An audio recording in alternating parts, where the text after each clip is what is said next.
Hello all, welcome to Mahi's maths academy.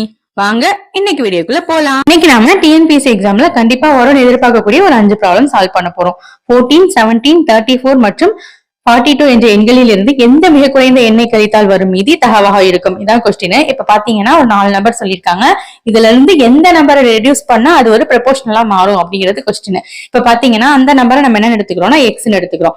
So எல்லா நம்பர்ல இருந்தா ரெடியூஸ் பண்றாங்க. சோ எப்படி கொஸ்டின் எடுத்து போறோம்னா நம்ம 14 minus x, 17 minus x, 34 minus x and 42 minus x எடுத்துக்கிறோம். இப்ப இது வந்து ப்ரொபோர்ஷனலா மாறணும். சோ நம்ம என்ன பண்ணிக்கிறோம்னா எல்லாத்துலயும் ரேஷியோ போட்டுக்கிறோம். இங்க டபுள் ரேஷியோ போட்டுக்கிறோம். இப்படி இருக்கிறது என்ன பண்ணலாம், அடுத்து வந்து என்ன பண்ணலாம்னு பாத்தீங்கன்னா ஃபிராக்ஷன்ல எழுத போறோம். ஃபிராக்ஷன்ல எழுதும் போது 14 minus x divided by 17 minus x, இந்த side 34 minus x divided by 42 minus x கிடைக்கும். சோ இதுக்கப்புறம் நமக்கே தெரியும் என்ன பண்ண போறோம்னா கிராஸ் மல்டிப்ளை பண்ண போறோம். கிராஸ் மல்டிப்ளை பண்ணி சால்வ் பண்ணோம்னா நமக்கு ஃபைனல் ஆன்சர் என்ன கிடைக்கும்னு பாத்தீங்கன்னா 5x equal to 10 கிடைக்கும். இந்த சிம்பிளிபிகேஷன்ல ஏதாவது டவுட்னா கமெண்ட் பாக்ஸ்ல கேளுங்க, கண்டிப்பா கிளாரிஃபை பண்றேன். இதுக்கப்புறம் x உடைய வேல்யூ 2 நமக்கு கிடைச்சிருச்சு. எந்த மிகச்சிறிய எண்ணுன்னு பாத்தீங்கன்னா அது 2 தான். நம்ம சால்வ் பண்ணிட்டோம். இதே மாதிரி இன்னும் 4 ப்ராப்ளம் இருக்கு, அதையும் பார்த்துட்டு வீடியோ க்ளோஸ் பண்ணுங்க. இப்போ செகண்ட் ப்ராப்ளம் 12 மற்றும் 30 மூன்றாம் தகவிற்கும் 9 மற்றும் 25 சராசரி தகவிற்கும் உள்ள விகிதம் எவ்வளவு?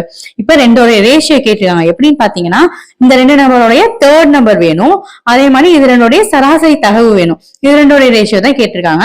இப்ப அதுக்கு முதல்ல இது ரெண்டோடைய தேர்ட் வேல்யூ ஃபைண்ட் அவுட் பண்ணிடலாம். இது ரெண்டு என்னன்னு எடுத்துக்க போறோம்னு பாத்தீங்கன்னா A and B எடுத்துக்க போறோம். தேர்ட் வேல்யூங்கிறப்ப C இல்லையா? சோ இத ரேஷியோல எழுதணும்னா A:B B:C கிடைக்கும். சோ இந்த வேல்யூஸ் இதுல சப்ஸ்டிட்யூட் பண்ணோம்னாக்க 12:30 X, C தெரியாது அதனால X. இது இந்த மாதிரி இருந்தா நம்ம எப்படி எடுத்துக்கோன்னு பாத்தீங்கன்னா ஃபர்ஸ்ட் அண்ட் லாஸ்ட் இந்த ரெண்டு வேல்யூவை நம்ம மல்டிப்ளை பண்ணுவோம் இல்லைங்களா? அதே மெத்தட்ல தான் இங்கேயும் பண்ண போறோம். அப்படி பண்ணோம்னா 12x equal to 30 into 13 கிடைக்கும். சோ x உடைய வேல்யூ என்னன்னு கிடைச்சிடும், நமக்கு 75 கிடைச்சிடும். ஓகேங்களா? அடுத்து வந்து இந்த சராசரி தகவு கண்டுபிடிக்கணும். சராசரி தகவு கண்டுபிடிக்கிறதுக்கு ரூட்குள்ள போட்டுக்கிறோம். ரூட்டுக்குள்ள 9 and 25 போட்டுக்கிறோம். சோ இதுல இருந்து எதெல்லாம் வெளியே எடுக்கலாம்னு பாத்தீங்கன்னா 9 ரூட்ல இருந்து வெளியே எடுத்தா 3 கிடைக்கும்.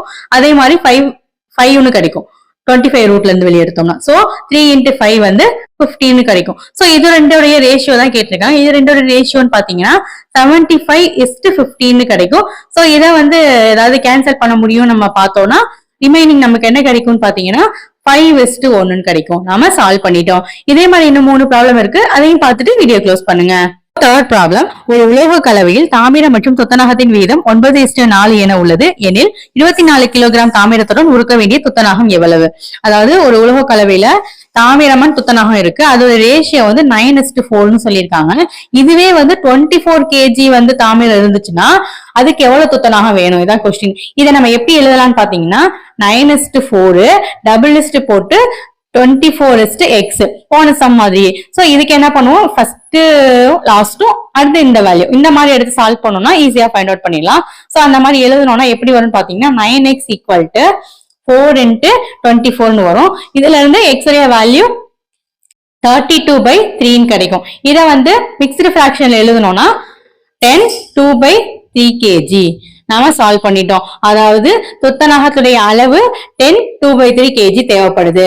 இதே மாதிரி இன்னும் 2 ப்ராப்ளம் இருக்கு, அதையும் பார்த்துட்டு வீடியோ க்ளோஸ் பண்ணுங்க. இப்போ ஃபோர்த் ப்ராப்ளம், ஒரு நிறுவனத்தின் மின்சார பில் பகுதி நிலையாகவும் பாதி நுகரும் யூனிட்டுகளை பொறுத்து மாறுபடும். ஒரு மாதத்தில் 540 யூனிட்டுகள் நுகரப்பட்டால் ரூபாய் 1800 என பில் வருகிறது. மற்றொரு மாதம் 620 யூனிட்டுகள் நுகரப்பட்டால் ரூபாய் 2040 என பில் வருகிறது. மேலும் மற்றொரு மாதத்தில் 500 யூனிட்டுகள் நுகரப்பட்டால் அந்த மாதத்தின் பில் எவ்வளவு? அதாவது நம்ம காமனா நம்ம யூஸ் பண்ற மாதிரிதான். எப்படின்னு பாத்தீங்கன்னா இப்ப நம்ம எலக்ட்ரிசிட்டி பில் எப்படி பே பண்ணுவோம், மினிமம் சார்ஜ், அதாவது நம்ம யூஸ் பண்ணாலும் பண்ணலனாலும் ஒரு மினிமம் சார்ஜ்னு ஒண்ணு போடுவாங்க. அதுதான் வந்து இந்த நிலையான தொகை. ஓகேங்களா? அதுக்கடுத்து மீதி உள்ளதுக்கு தான் என்ன பண்ணுவாங்க, யூனிட்டுக்கு இவ்வளவு பைசா அப்படின்னு போடுவாங்க. சோ அந்த மாறாம இருக்கிறத தான் நம்ம என்னன்னு எடுத்துக்க போறோம்னு பாத்தீங்கன்னா எக்ஸ்ன்னு எடுத்துக்க போறோம். அதே மாதிரி ஒரு யூனிட்டுக்குன்னு சார்ஜ் பண்றாங்க, அந்த இதை வந்து ஒய்ன்னு எடுத்துக்கிறோம். யூனிட் வந்து ஒய், மாறாம இருக்கக்கூடிய அந்த பிக்சட் ரேட் வந்து எக்ஸ்ன்னு எடுத்துக்க போறோம். இப்படி எடுத்துதான் சால்வ் பண்ண போறோம். ஒரு மாசத்துல எவ்வளவுன்னு பாத்தீங்கன்னா 540 யூனிட் சொல்லியிருக்காங்க. 540 யூனிட்ஸ்னா அப்ப 540 ஒய்ன்னு எடுத்துக்கணும். ஓகேங்களா? 540 ஒய் பிளஸ் வந்து பாத்தீங்கன்னா மினிமம் சார்ஜ் எக்ஸ், அதோட வேல்யூ சேர்ந்துதான் எவ்வளவு கிடைச்சிருக்கு, 1800 rupees வந்து பில் வந்திருக்கு. அதே மாதிரி இன்னொரு மாசத்துல பாத்தீங்கன்னா எவ்வளவு பில் வந்திருக்கு, 2040 ரூபாய் பில் வந்திருக்கு. ஓகேங்களா, அதுல வந்து எத்தனை unit, 620 unit. So 620 Y plus பிக்ஸ்டான ஒரு எக்ஸ்ங்கிற வேல்யூ. சோ இதை சால்வ் பண்ணணும்னா நம்ம அந்த வேல்யூஸ் என்ன பண்ணலாம், ஈஸியா ஃபைண்ட் அவுட் பண்ணலாம். வாங்க சால்வ் பண்ணலாம். இந்த ரெண்டு ஈக்குவேஷனையும் நமக்கு சால்வ் பண்ண ரொம்பவே ஈஸியா தெரியும். சோ இது ரெண்டும் என்ன பண்ண போறோம், இப்ப ரெடியூஸ் தான் பண்ண போறோம். அப்படி ரெடியூஸ் பண்ணோம்னா சைன் எல்லாம் சேஞ்ச் ஆயிரும் இல்லையா. சோ இந்த எக்ஸ் எக்ஸ் கேன்சல் ஆயிடும். ரிமைனிங் நமக்கு வந்து 80y ஈக்குவல் டு -214 கிடைக்கும். சோ மைனஸ் மைனஸ் கேன்சல் ஆயிட்டு ஒய்யோட வேல்யூ என்னன்னு கிடைக்குன்னா 3 கிடைக்குது. அப்போ ஒரு யூனிட்டுக்கு அவங்க 3 rupees வந்து சார்ஜ் பண்றாங்க. அப்ப அந்த பிக்ஸ்டான ரேட் எவ்வளவுங்கிறத ஃபைண்ட் அவுட் பண்ணணும். அதுக்கு அந்த ஈக்குவேஷன்ல நம்ம சப்ஸ்டிட்யூட் பண்ணுவோம். So x plus 540 into 3 equal to 1800. So இதுல இருந்து எக்ஸ் உடைய வேல்யூ 118 நமக்கு சிம்பிளாவே தெரிஞ்சிருச்சு. So x value y value தெரிஞ்சிருச்சு. இப்ப கொஸ்டின்ல என்ன கேட்டிருக்காங்கன்னா ஒரு மாசத்துல 500 யூனிட் வந்து எடுத்திருக்காங்க அப்படின்னா அதோடைய வேல்யூ என்னங்கிறது கேட்டிருக்காங்க. சோ 500 யூனிட்ங்கிறப்ப 500 யூனிட்டோடைய ரேட்டு 3 பிளஸ் ஒரு பிக்ஸ்டு ரேட் எவ்வளவு, பிக்ஸ்டு ரேட் நம்ம இப்பதான் ஃபைண்ட் அவுட் பண்ணோம் 180 rupees. சோ இது எல்லாத்தையும் ஆட் பண்ணா 1680 rupees.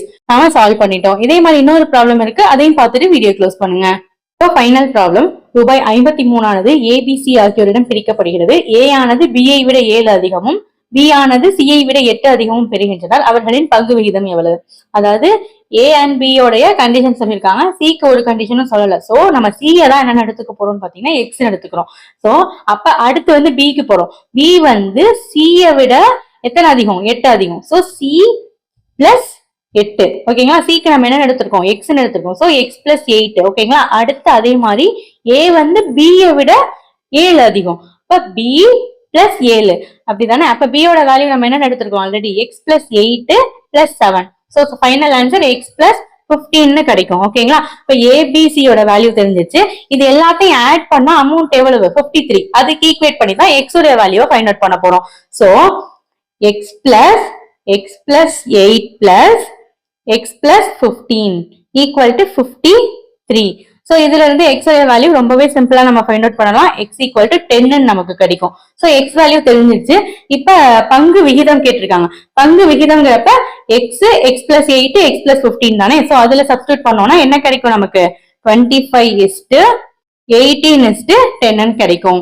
நாம சால்வ் பண்ணிட்டோம். இது போல மேலும் வீடியோக்களை பாக்குறதுக்கு சேனலை மறக்காம சப்ஸ்கிரைப் பண்ணுங்க, ஃப்ரெண்ட்ஸ் அண்ட் ஃபேமிலி கூட ஷேர் பண்ணுங்க. தேங்க்ஸ் ஃபார் வாட்சிங்.